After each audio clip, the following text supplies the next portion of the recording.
bugün az qala deyək ki, Heydərin deyək ki, evləndiyi o Alyona ilə bağlı az qala hakimiyyətdə olan adamlar insanları qınayırlar ki, sən kimin haqqında nə deyirsən?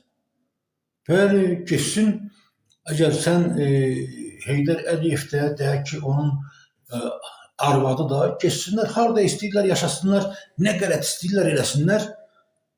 Bunlar, bu şərəfsizlər, belə şərəfsiz həyat yaşayan adamlar Azərbaycanda prezident olmaq istəyirlər. Təsəvvür edin və yaxud da vice prezident kimi bizə sırmağa çalışırlar.